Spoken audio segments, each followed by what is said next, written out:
le temps de concentration d'un individu, d'un jeune, c'est à peine 7 secondes.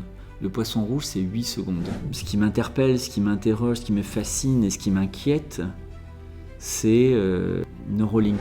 Comment sera le monde de demain lorsqu'on vous graffera une puce dans le cerveau? Et là, ça commence à faire peur. Ça a été quoi le plus grand échec que vous avez vécu? Pour moi, je vois l'échec avec le temps, comme une opportunité. Quel a été le moment un peu déclic qui vous a dit « je me lance » ? Le moment de déclic, c'est que quand on fait ce métier, en fait... Bienvenue dans La Coïncidence, un podcast qui ne laisse rien de hasard. Aujourd'hui, on reçoit un invité très spécial, notre ancien directeur, monsieur Armand Derry. Armand, bienvenue. Merci pour l'invitation. Alors, vous êtes directeur et fondateur de l'école PSTB, donc Paris School of Technology et Business, une école axée tech et business qui propose des doubles cursus. Présentez-vous un petit peu, dites-nous votre parcours scolaire et professionnel. Qui êtes-vous, Armand Derry? Alors, je me définis comme un serial éducateur, passionné par l'enseignement. Je n'étais pas prédestiné à cela, hein. J'ai fait des études à l'université. Un élève moyen, qui avait la particularité de bosser les matières qu'il aimait et de faire le minimum sur les matières qu'il appréciait moins.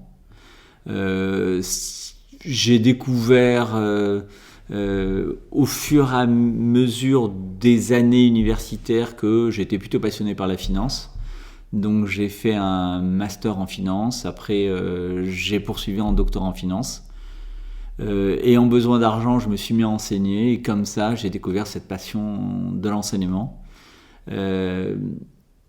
J'ai travaillé à l'université Paris 1 en tant qu'enseignant-chercheur, puis dans les écoles de commerce en tant qu'enseignant, puis en tant que responsable département, puis en tant que directeur des études. Et voilà, je suis rentré dans ce milieu à 18 ans et j'y suis toujours un peu moins de 40 ans plus tard, voilà, mais avec un plus grand plaisir, un grand bonheur.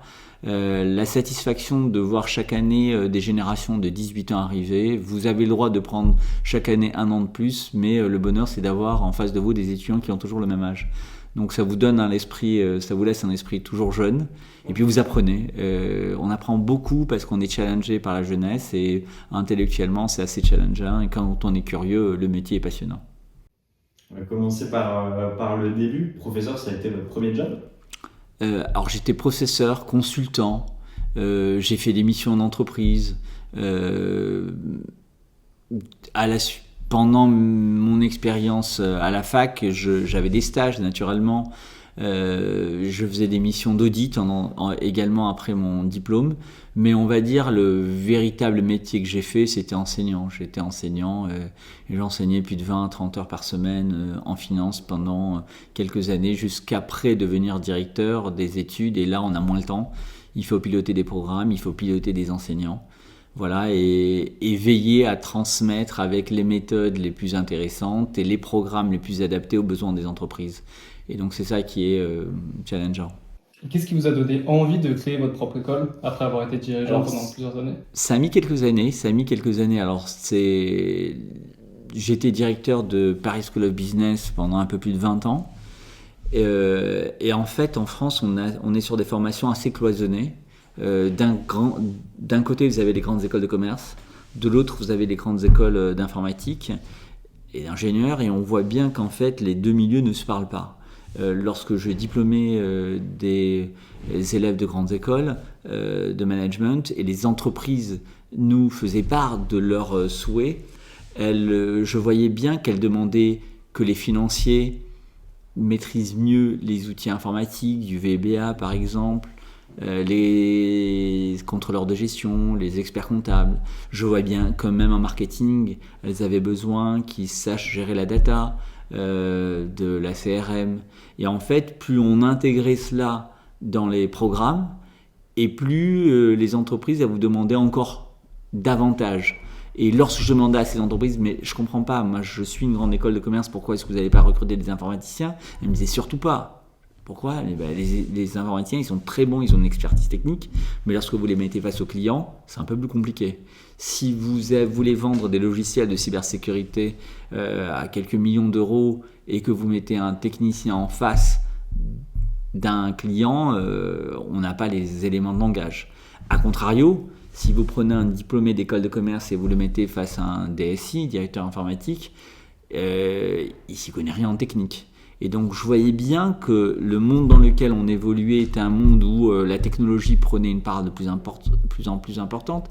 C'est-à-dire qu'en moyenne, un Français passe 27 ans de sa vie sur Internet. 27 ans de sa vie, quand on vit 84 ans, 27 ans de sa vie, 24 heures sur 24 sur Internet.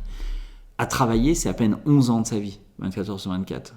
Donc quand vous passez autant de temps sur Internet, à vous former, à vous informer, à vous divertir, à consommer, à scroller, et naturellement vous laissez beaucoup de traces. Et le business passe aujourd'hui majoritairement par Internet. Le e-commerce, on voit bien, a explosé. Dans les années 2000, c'était pas le cas. En 2020, ça a explosé. Et je voyais bien qu'il y avait une nouvelle transition qui était en train d'opérer. Après la transformation digitale, venait la transformation technologique, où il y avait des enjeux de data, des enjeux de cyber, des enjeux de blockchain, des enjeux d'intelligence artificielle, bien entendu. Et donc, il fallait créer une nouvelle catégorie d'écoles qui puisse mixer et répondre aux besoins des entreprises. En prenant des étudiants qui aient fait des formations, je ne sais pas, en commerce, en leur disant, mais au lieu de ton bachelor commerce ou ton BTS NDRC qui t'emmène vers une licence pro, viens poursuivre pour faire une formation en ingénieur d'affaires tech. Et va commercialiser des produits et tu verras que ça paiera beaucoup plus que si tu commercialisais des produits de consommation courante. Parce que justement, c'est cette valeur ajoutée qui est très demandée et que n'ont pas les diplômés des grandes écoles de commerce. Et c'est ce qui m'a emmené à construire Paris School of Technology and Business. C'est une belle expérience. Pour rajouter, c'est très intelligent d'avoir du coup lié les deux profils. Moi, je me souviendrai toujours premier jour de premier travail de ma vie. Mon tuteur qui me dit Thibaut, anciennement, il y avait des commerciaux et il y avait des techniciens en packaging. Et rien à voir avec la tech, hein, et en gros, il me dit maintenant, il y a un technicien qui s'y connaît en business et en packaging. Et en fait, il y a eu un grand essor. Je crois que, j'étais pas né, mais il y a plus de 40 ans. En fait, il y avait deux profils à chaque fois. Qui était littéralement en face des clients, alors que maintenant en fait on peut littéralement faire tout à une personne, donc c'est intelligent de lier les deux. Profil hybride, alors ça a été, c'est des modèles qui existent déjà dans les pays anglo-saxons.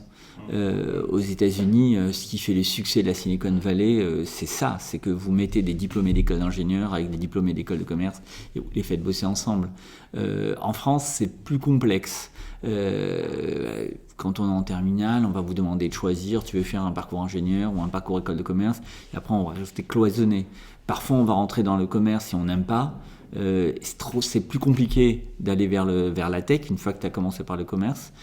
Par contre, une fois que tu as fait l'informatique, c'est plus facile. Mais est-ce que tu as les éléments de langage ? Est-ce qu'il y a eu le temps de maturation ? C'est différent. Alors que l'avantage de Paris School of Technology and Business, c'est qu'elle laisse le temps à l'élève après bac de se dire je vais opter plutôt pour telle spécialité que telle spécialité, ça leur permet de découvrir les deux.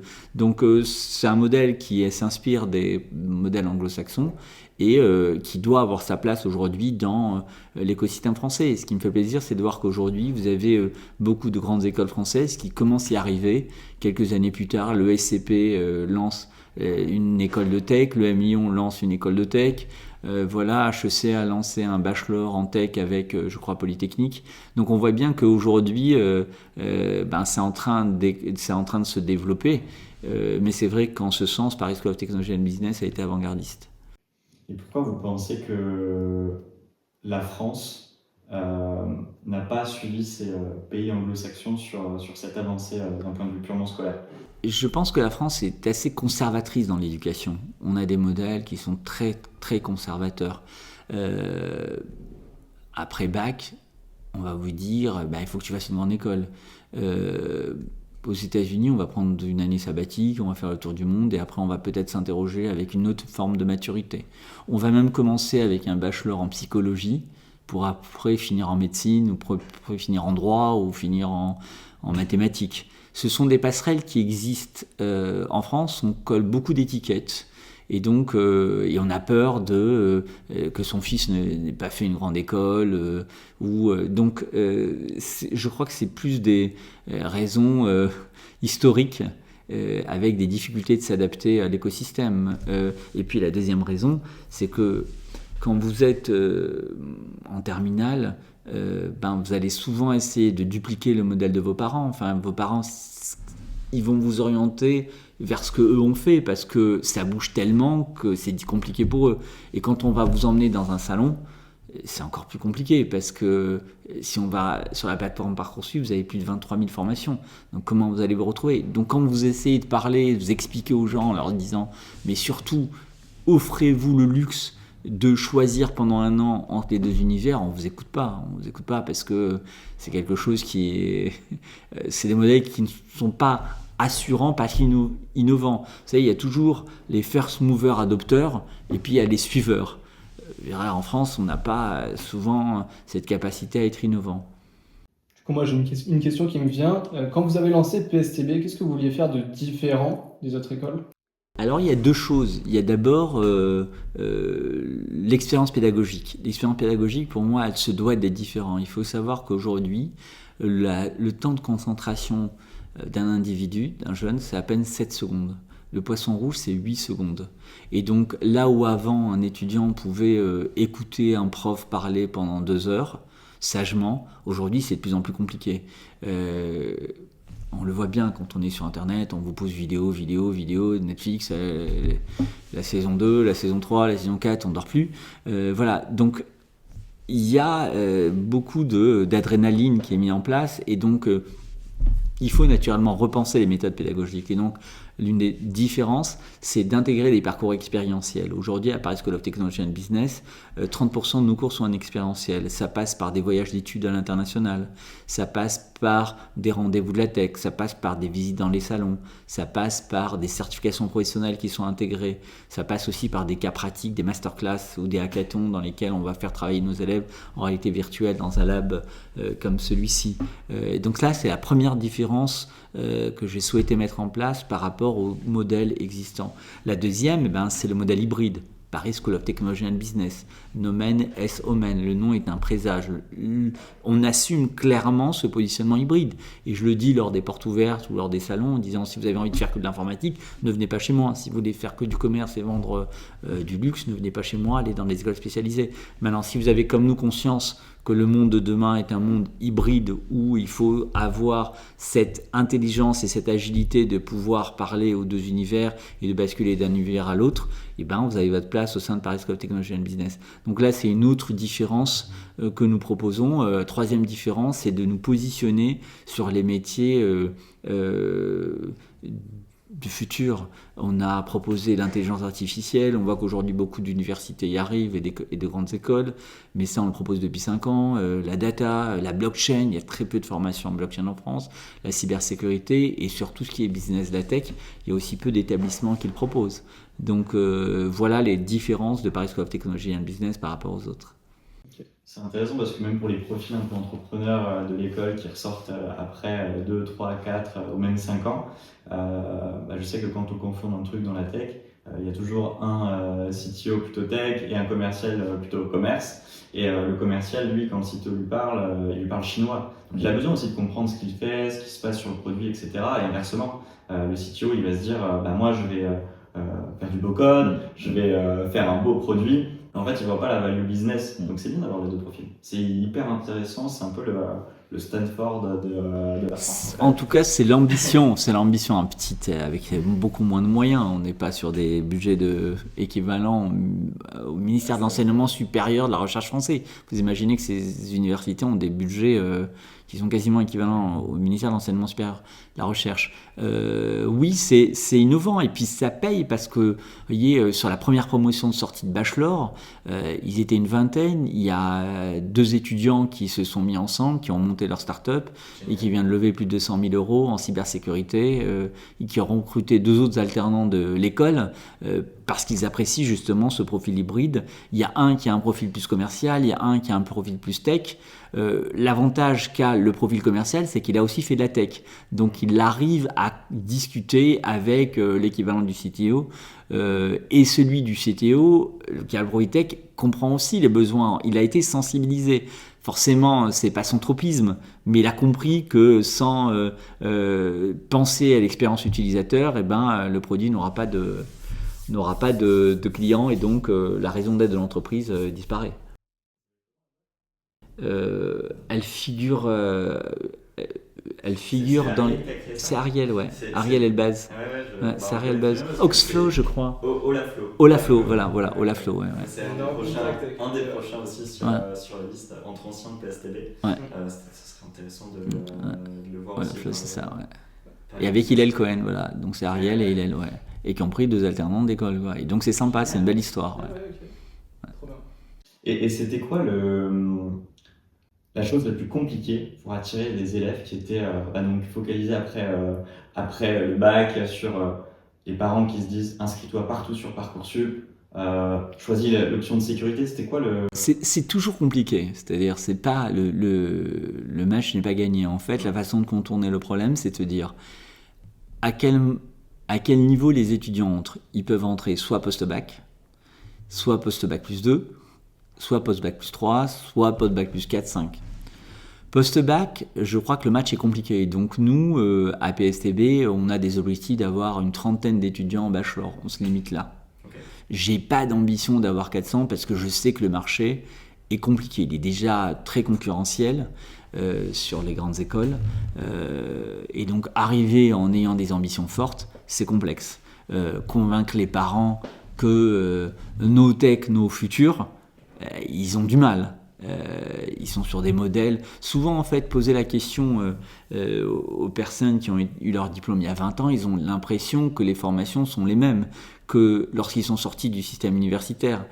En réalité, ça a beaucoup bougé. En tout cas, ça a beaucoup bougé dans les grandes écoles. Donc, on continue avec beaucoup d'énergie à expliquer, à aller dans les écoles. Et parfois, on a une oreille attentive, parfois, on a une oreille interrogative. Bon, ok. La façon d'appréhender différemment, c'est de recruter des élèves en bachelor, après un BTS, en leur disant « Ok, on a un bachelor 3 en commerce, on va te faire goûter à la tech. » Et là, on se rend compte que souvent, il y a une censure par rapport à l'informatique en disant « Non, mais c'est pour les geeks, c'est pour les techos. » Et puis, ils se rendent compte que finalement, avec les outils d'aujourd'hui, le no-code, avec l'intelligence artificielle, on peut faire des choses très très puissantes sans être particulièrement un geek. Dans les métiers, et là où on ne dit pas la vérité, c'est que dans les métiers tech, vous allez avoir besoin, on va dire, de 20% d'experts. 20% d'experts, de développeurs, de gens de top niveau en cybersécurité, en intelligence artificielle.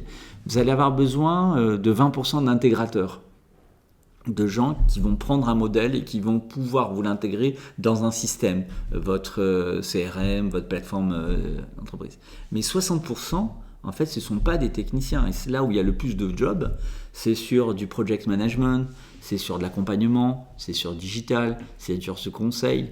Et en fait, tout ce pan de marché n'est pas abordé par les établissements dans le secteur de la tech. Et c'est vers cela qu'on veut accompagner.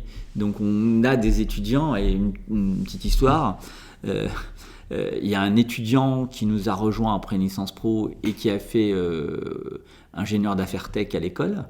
Il a fait son alternance chez Orange, et là il va à Atlanta aux États-Unis. Et il me dit, j'ai été embauché aux États-Unis, et il témoigne, il dit, moi, appelez-moi pour témoigner. Je vais parce qu'ils ont du mal chez Orange à trouver des profils hybrides tech et business, et c'est ce qui leur convenait. Donc, en fait, pour répondre à la question, c'est après le BTS plutôt, ça va être plus facile. On va les amener en Bachelor 3, et puis après, leur dire, inscris-toi et reste sur la démarche master. Ou bien même quand ils viennent en master pour faire un master cyber, on va leur mettre du business. Voilà, donc on ne va pas avoir un master cyber qui va être très technique. On ne vise pas à former les 20% passionnés par la tech ou les cyberhackers, etc. Mais on va être plutôt sur ceux qui vont être conduite du changement, accompagnement, consulting, etc. On comprend finalement les besoins tech et ce que fait les tech tout en commercialisant le produit. Exactement. Et en expliquant aux clients l'aspect technique sans forcément... Et c'est la raison d'être de l'école. Notre promesse, c'est former les tech leaders de demain. Et donc, c'est pas former les tech, c'est pas former les managers, c'est former les tech leaders. Et on l'assume. Et c'est notre positionnement, il est clair, il est simple, et c'est sur quoi on travaille depuis 4 ans. Après, je ne connais pas votre position sur le sujet, mais je trouve que depuis ces dernières années, moi j'avais une vision assez peut-être aboutie de les techs, c'est des geekos, quoi, les geeks. Et en fait, avec les use cases du mec qui a créé Stripe, de Facebook, d'Elon Musk, etc., c'est devenu un peu c'est passé de geek à génie. Du coup, c'est peut-être un peu mieux vu aussi dans les mœurs des gens, en se disant, le mec a créé ça juste en copiant, par exemple, PayPal. Il a créé exactement la même chose, mais qui s'intègre à tout le monde. Stripe, c'est utilisé par tout le monde. Alors, c'est vrai ce que vous dites, mais quand on a une maturité, on a une expérience professionnelle et quand on est en entreprise. C'est-à-dire que quand on a 18 ans, on n'a pas conscience de cela, de ce que vous dites. On continue à avoir un regard avec deux univers. Une fois qu'on rentre dans le monde professionnel, on se rend compte de l'importance de UX design par rapport à la conception et l'important. On voit bien que Apple est arrivé, il a mis KO Nokia, il a mis KO Alcatel, il a mis KO d'autres en proposant un produit qui puisse être utilisé par un enfant de 5 ans et une grand-mère de 80 ans. C'est la grande force d'Apple, ce que n'ont pas su faire les concurrents. Et le gros combat qu'il y a aujourd'hui sur l'intelligence artificielle, c'est pareil. On voit bien, ce qui est assez impressionnant, c'est ce que peut faire ChatGPT. En vous connectant, vous avez juste une ligne, quoi. C'est fort, c'est-à-dire que vous serez naturellement tenté par mettre, comme Google, beaucoup de niveaux d'entrée, etc. Ce qui complique naturellement la donne en vous disant non. Là, on est dans l'expérience suprême, l'expérience ultime. Et c'est là où la réussite est forte. C'est qu'il faut intégrer la dimension marketing. Mais malheureusement, quand on a 18 ans, on ne s'en rend pas compte. Ça vient avec le temps. Vous pensez qu'en France, on pourrait changer ça? Le fait de faire peut-être plus d'événements dans des lycées, dans des écoles? En fait, si je prends un combat, la féminisation du secteur de la tech, ou la féminisation des écoles d'ingénieurs, ça fait 20 ans, 30 ans que vous avez beaucoup d'associations qui vont dans les écoles, qui essayent de sensibiliser pour qu'il y ait plus de femmes dans la tech. On est toujours au même niveau. Alors qu'il y a des dizaines de millions, pour ne pas dire des centaines de millions, qui ont été dépensés au fil des années. On n'y arrive pas. Je pense que la réalité, elle se joue au niveau de l'enseignement de l'informatique dans les écoles. Le problème, c'est que lorsque vous êtes en 3e, seconde, on vous fait des cours de Python, mais on vous fait des cours pas par des profs d'informatique. On invite un prof de mathématiques à lui dire « enseigne-le l'informatique », et en fait, il n'y a rien de pire.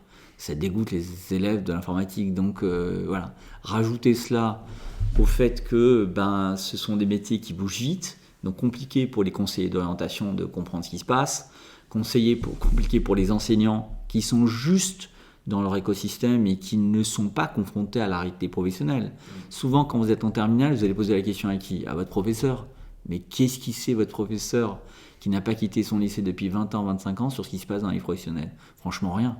Mais vous allez vous appuyer sur son avis pour prendre ce type de décision. Et c'est là où c'est compliqué. Il y a un véritable souci d'orientation. Moi, j'aimerais revenir un peu sur votre parcours. Vous aviez une situation stable. Quel a été le moment un peu déclic qui vous a dit « je me lance » ?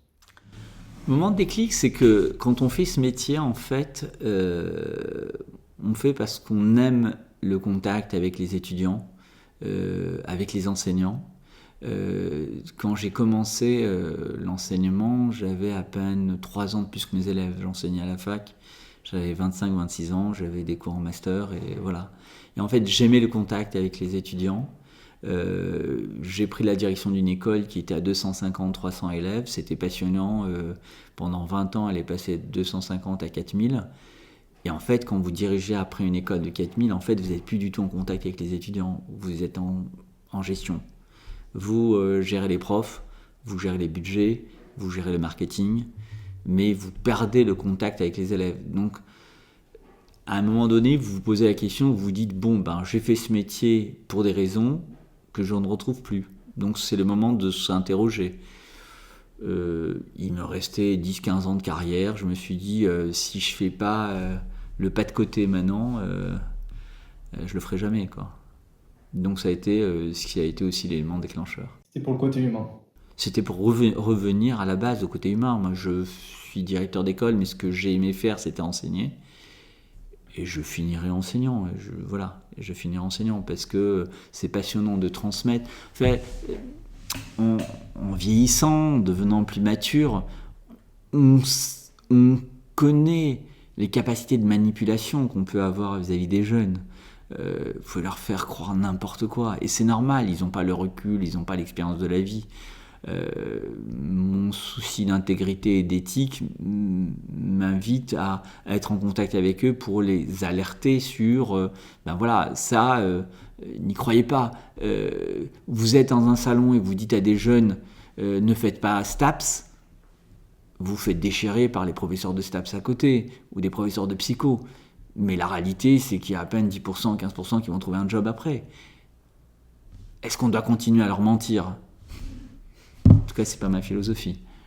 Et là, vous pensez quoi de tout ce qui est réseaux sociaux, que ce soit TikTok? Alors, je sais pas si vous avez TikTok à titre perso, mais je connais pas votre feed, mais vous l'avez? Non. Ok, J'ai été un des premiers à être sur Facebook, j'étais un des premiers à être sur LinkedIn, j'étais un des premiers à être sur Insta.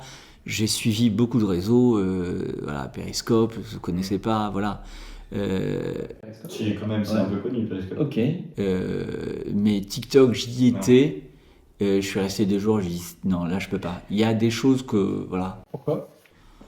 Je dirais que les premières semaines de TikTok, c'était très connoté putaclic et voilà quoi. Je suis père de famille, j'ai des enfants, je voulais pas passer mon temps à essayer d'être attrapé comme n'importe qui sur des photos, des nudés. Enfin, c'est pas ma philosophie. Donc, c'était pas mon domaine. Et puis, depuis, je sais que les algorithmes sont puissants et sont très, on va dire, chronophages. Et c'est important pour moi aussi de garder une forme de liberté intellectuelle et de continuer à penser comme je le souhaite.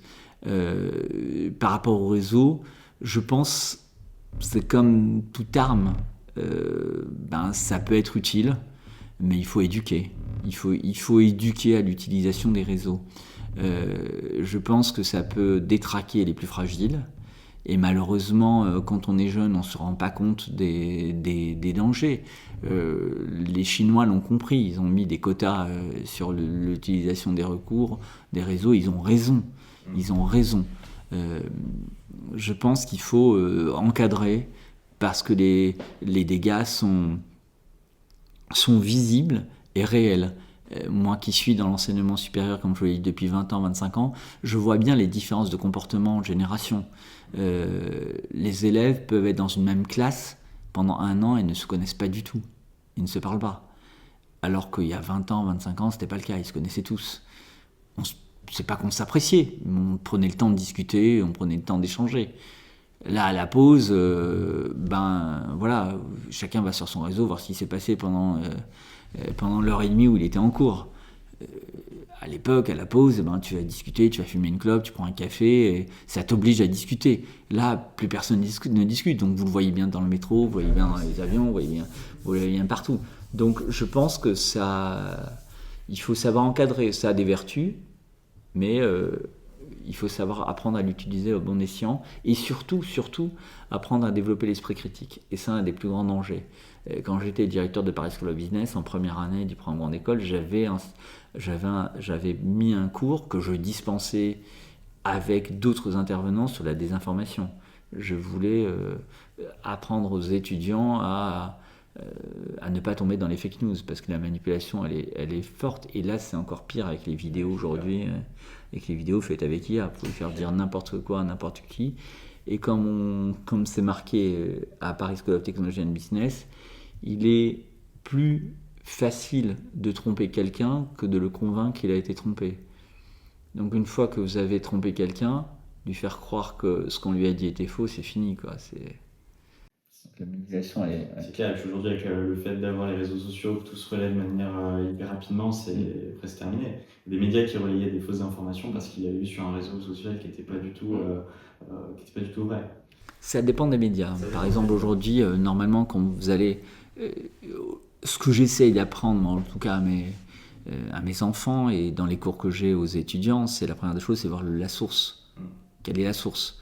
Vous avez des journaux où vous savez quand c'est... Et même sur les transferts, et pour s'amuser. Quand il y a les transferts, Mbappé s'en va ou vient pas au PSG, je dis à mes enfants, mais regarde ta source. Qui c'est qui le dit ? Il y a 2 ou 3 sites, si jamais ils te le disent, ok, le Parisien, ça va être sérieux, l'équipe, ça va être sérieux. Si c'est d'autres sites, voilà, ils cherchent juste l'acquisition. Est-ce que vous pensez que c'est un frein pour l'éducation, tout ce qui est réseaux sociaux, IA, etc. C'est un frein certain dans la concentration des jeunes. Ça, c'est évident. La durée de concentration, elle est plus la même. Deuxième frein, c'est dans l'absence d'esprit critique. Aujourd'hui, on a le sentiment de savoir beaucoup de choses parce que telle personne l'a dit, mais qui l'a dit, quoi. Si je passe mon temps à suivre Mbappé ou des chanteurs, Jul ou je sais pas, qui ont un avis sur le conflit au Proche-Orient ou le conflit en Ukraine, j'en ai rien à foutre, moi, de ce qu'ils pensent. Franchement, je m'en fous complètement. Malheureusement, beaucoup y croient. L'avis des hommes politiques sur l'économie ne m'intéresse pas. L'avis des économistes sur la politique ne m'intéresse pas.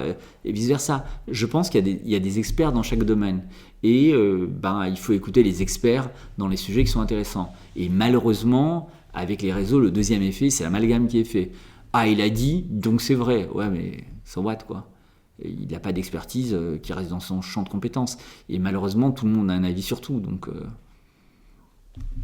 c'est le deuxième effet négatif. Et le troisième, c'est, je dirais, l'impact sur la sociabilité des étudiants. Parce qu'on le voit bien.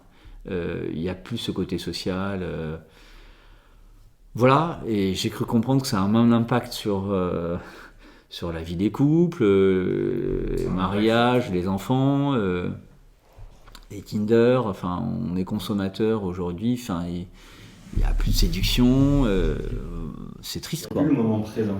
Voilà. Quand on est dans un concert, on le voit, hein, tout le monde avec les téléphones, il n'y a plus de moment présent. Et nous, pour le coup, quand on sortait des cours, on était plus sous baby-foot que devant nos réseaux sociaux. Mais moi, ce que je voulais creuser, c'est l'aspect un peu pervers des gens qui vont montrer leur belle vie, le fait que ça soit simple de gagner beaucoup d'argent, cet aspect pervers qui finalement vont envoyer des étudiants de 17-18 ans qui eux ne connaissent pas du tout le monde du travail vers des écoles de commerce, alors que finalement quand ils avaient 16 ans, ils auraient peut-être plus été dans une école d'art ou ce genre de choses. Et moi je parlais plus de ça, alors je sais pas si vos enfants en consomment ou ce genre de choses, je trouve quand même que c'est un aspect hyper pervers et ça rend le monde trop simple. Du coup les gens ont l'impression de peut-être... D'apparence. Ouais, tout savoir d'un coup, que de créer une boîte qui fonctionne, ça va trop vite, que tout est simple. Je pense qu'effectivement, il y a un mensonge, c'est que même quand vous êtes une star des réseaux, c'est un boulot monstre. Or, en apparence, parce que quand vous êtes une star sur les réseaux ou sur le plan sportif ou musical, vous n'avez le droit de montrer que votre bon côté. Vos souffrances, vous ne les montrez pas. Et naturellement, ceux qui suivent les réseaux ont l'impression que c'est tellement facile. Mais il y a sur les influenceurs, on sait bien quel est le pourcentage qui gagne véritablement de l'argent. C'est encore moins que dans le foot. Au foot, il y en a beaucoup qui rêvent d'être des MAP, mais il n'y en a qu'un seul, quoi. Influenceurs, c'est pareil, quoi. Il n'y en a pas beaucoup qui arrivent. Alors évidemment, ils croient à 15, 16, 17 ans, et puis quand ils n'y arrivent pas, ils vivent ça comme un échec personnel. Malheureusement, ils doivent être accompagnés, et malheureusement, on ne les accompagne pas assez dessus. Après, est-ce que c'est pas de la faute des parents qui, lorsqu'ils rentrent à la maison, ils sont aussi sur le réseau, quoi. Là, on n'y arrête plus, quoi. C'est devenu aussi, je pense, un moyen aux parents de se dire c'est bon, ils s'occupent. C'est acheter la paix, mais Ouais. on le paye, on finit par le payer. C'est acheter la paix, ouais. Non, mais on finit par le payer, c'est-à-dire que les parents le payent aussi. C'est-à-dire qu'à un moment donné, et quand vous aurez besoin de vos enfants à un certain âge, ils ne seront pas là, quoi. C'est tout. Et pour revenir un peu sur votre parcours, votre vie, on pose la question un peu à tout le monde, ça a été quoi le plus grand échec que vous avez vécu, si vous en avez déjà vécu un, et comment vous avez rebondi, qu'est-ce que ça vous a apporté en termes de valeur? L'échec, que je dirais, pour moi, je vois l'échec avec le temps, comme une opportunité. J'ai progressé grâce à mes échecs, et en fait, toutes mes réussites, quand je les analyse, elles sont liées à des apparents échecs. Pour moi, je vais vous donner un exemple. Lorsque j'étais à la fac, je voulais faire un concours pour être expert comptable, parce que c'était bien d'être expert comptable. Et puis finalement, j'ai pas eu la spécialisation expert comptable, j'ai la spécialisation finance. Aujourd'hui, je suis super content d'avoir fait une formation finance plus ouverte que expert comptable. Lorsque j'ai fait un doctorat à la fac, j'ai candidaté pour être maître de conf. La première année, j'ai pas été pris. C'était un échec. Et puis finalement, je me rends compte que grâce à cela, je suis rentré dans le privé et j'ai une carrière qui est complètement différente par rapport à celle que j'aurais eue si j'avais été à l'université. Donc c'est vrai que quand on a 20 ans, 23 ans, 26 ans, on se dit « Ah, je rêve ce job ». Et vous ne l'avez pas eu, mais en fait, vous pouvez, en fonction de votre engagement, créer votre propre parcours, même quand vous allez dans une entreprise.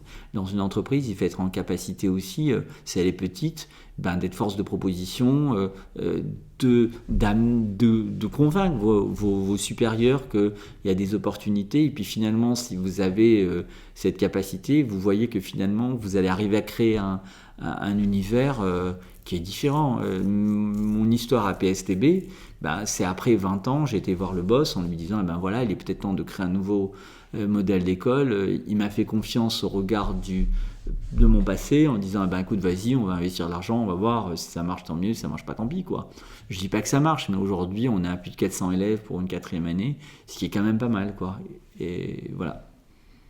C'est des échecs qu'on peut dire maîtrisés, finalement, avec le temps, qui sont maîtrisés et qui ont... C'est un parcours. C'est un parcours.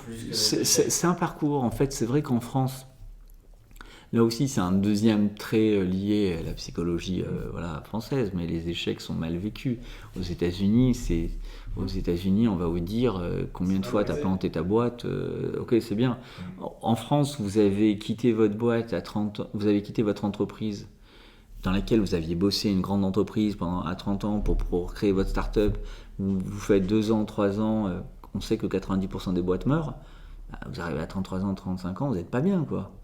C'est très compliqué de repartir dans les grandes boîtes pour pouvoir bosser. Donc là, vous faites quoi ? Alors qu'aux États-Unis, au contraire, on va vous dire écoute, tu as été business developer, je suis en train de monter ma start-up, viens m'accompagner, on va bosser ensemble. Les mentalités changent un peu en France, elles évoluent, mais pas assez vite. Et si vous aviez quelque chose à dire au vous de 20 ans, qu'est-ce que vous auriez aimé savoir au niveau éducation ? Une leçon de vie, une nouvelle vision ? Garder la curiosité que j'avais eue à 20 ans, cette envie d'apprendre. Je pense que c'est ce qui entretient. Ne jamais se satisfaire de la nouvelle étape qu'on a dépassée, mais continue à s'informer, à chercher, à découvrir, et puis garder le contact et continuer à échanger, être un citoyen du monde.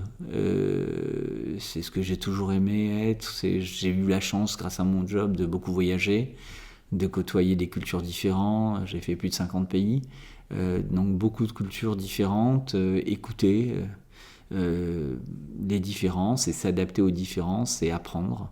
Voilà, donc voilà le message. Et puis le deuxième message, c'est doser la vie privée et la vie professionnelle.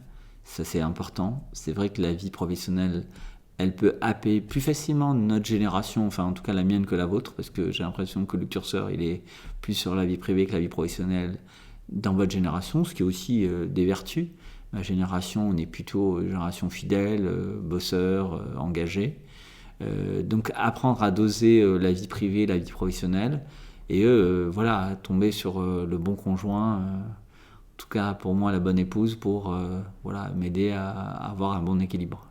C'est beau. Et où est-ce que vous voyez PSTB dans les prochaines années à venir ? Qu'est-ce que vous avez envie de faire de cette école ? Aujourd'hui, l'école propose ses programmes en France, mais aussi à l'international. L'école déploie ses programmes en Thaïlande, au Vietnam, en Inde, à l'île Maurice prochainement, au Sénégal. Donc l'idée, c'est lorsqu'on a travaillé sur le modèle PSTB, on a travaillé à la fois une clientèle nationale et une clientèle internationale. Et donc dans 5 ans, je serais content si on arrive maximum à 1000 élèves. Sur les 1000 élèves, on a 200-250 étudiants internationaux qui viennent suivre nos programmes anglo-saxons, 100 ou 150 étudiants exec, puisqu'on a aussi des programmes exécutifs, notamment des bootcamps que nous avons lancés de reconversion en IA, en intelligence artificielle, de 3 mois. Et puis le reste sur de la formation BTS, bachelor, master. Donc avoir une diversification en créant une grande école où vous avez à la fois de l'international in France, la possibilité d'offrir à nos étudiants français d'aller étudier également à l'international et de faciliter cette mixité parce que le monde de demain est un monde où la collaboration internationale va être plus importante. Vous le savez peut-être pas, mais aujourd'hui, l'Inde diplôme plus de Bac+5 que toute l'Europe réunie. Vos collaborateurs seront indiens, c'est pareil pour la Chine. Plus de diplômés Bac+5 que toute l'Europe réunie. Donc il y a un moment donné où vous allez naturellement vous retrouver avec des N+1 qui sont internationaux, ce qui est moins le cas aujourd'hui. Et donc cette mixité, elle a sa place dans des écoles comme PSTB. Puis cet échange de culture aussi, ça apporte de la valeur à tout le monde. Quand on est curieux et qu'on découvre l'Inde, l'Asie, etc., je trouve ça hyper intéressant quand même. C'est intéressant et puis on apprend beaucoup. Je reviens de Chine où j'ai été la semaine dernière, c'est une vraie claque, quoi. On se rend compte qu'ils ont un coup d'avance. Alors on n'est pas sur les mêmes montants d'investissement. Aujourd'hui, ce que veut investir Macron en IA en France, c'est ce qu'investit Meta par an aux États-Unis. Donc le match est plié. La Chine a les moyens de ses ambitions. Les États-Unis ont. L'Europe, c'est un peu plus compliqué. Alors oui, on a des talents en France. On a de beaux talents en France, mais ces talents, souvent, lorsqu'ils réussissent, après, ils vont s'exporter à l'étranger ou enregistrer leur boîte à l'international, déplacer leur siège parce que le marché est plutôt à l'étranger. Mais c'est vrai qu'en même temps, ça prépare les étudiants, cette mixité culturelle à cette internationalisation. Et c'est quoi pour vous l'élément déclencheur de les talents français partent à l'international, hormis le fait qu'ils enregistrent leur boîte pour des questions de fiscalité? Je pense qu'il y a la raison de marché, la raison d'investissement, parce que quand vous faites des levées de fonds, en France, vous allez pas avoir de difficulté à trouver les premiers 50 000 ou 100 000 euros. Si vous avez passé cette étape, allez, on va dire de 100 000 à 1 million, ça va être peut-être aussi facile. Dès que vous allez commencer à vouloir avoir 50, 100, 200, 500 millions, vous les aurez moins en France. Donc les capitaux sont principalement là-bas. Et si vous êtes sur un bon modèle, vous allez naturellement vouloir vous expatrier, surtout que vous allez de facto vous adresser à un marché qui est plus important et être confronté avec des personnes qui ont les mêmes objectifs, qui ont les mêmes centres d'intérêt que les vôtres. Donc naturellement, vous allez partager les bonnes pratiques et ça devient beaucoup plus intéressant que dans un système où on cherche à réglementer plus qu'à initier. Il y avait un podcast que j'écoutais parce que je sais qu'on est ensemble très podcast, très branché podcast, un podcast où quelqu'un qui racontait, alors j'ai plus son prénom en tête, mais que les États-Unis créent, que la Chine copie et que les Européens... C'est une citation qu'on a depuis plus de 20 ans, ça. Ouais, on parle RGPD, on parle de la réglementation de l'IA. Oui, mais je pense que la réglementation, c'est l'arme du pauvre. Hein. C'est triste, mais c'est l'arme du pauvre. Alors après, on a beau me dire, oui, mais les droits, ouais, ok, mais... ok, donc ça me sert à rien si je n'ai rien à manger. Je veux bien avoir mon droit à l'image, mais avoir mon droit à l'image et rien à bouffer, ça nourrit pas de l'homme, quoi. C'est clair. Dernière question, notre question un peu signature. Quelle est la prochaine coïncidence que vous aimeriez provoquer? Pour ma part, ce serait plus une rencontre. Thibaut, lui, ce serait plus avoir une idée pour un SaaS, notamment. Vous, est-ce qu'il y a une coïncidence qui vous vient à l'esprit? Ouais, moi c'est en fait ce qui m'interpelle, ce qui m'interroge, ce qui me fascine et ce qui m'inquiète, c'est Neuralink. Voilà. C'est comment sera le monde de demain lorsqu'on vous graffera une puce dans le cerveau. Et là, ça commence à faire peur. Vous dites, vous avez un enfant, il a 5 ans, vous le mettez à l'école, vous lui avez pas greffé cette puce. Imaginons, on est en 2050, le produit est de consommation courante comme peut l'être aujourd'hui votre téléphone, et ça coûte 5 à 10 000 euros pour greffer une puce sur votre cerveau de votre gosse. Vous lui greffez, et soudain votre enfant, il est plus intelligent que le meilleur expert au monde en finance, en informatique et autres. Voilà, ça m'invite à réfléchir, et donc moi le côté Neuralink, c'est un sujet qui est peu abordé, mais qui, à mon avis, va avoir des conséquences fortes dans les prochaines années. Écoutez, merci pour tout ce partage. C'était la coïncidence. On se retrouve bientôt pour de nouveaux podcasts. Merci beaucoup, merci à vous.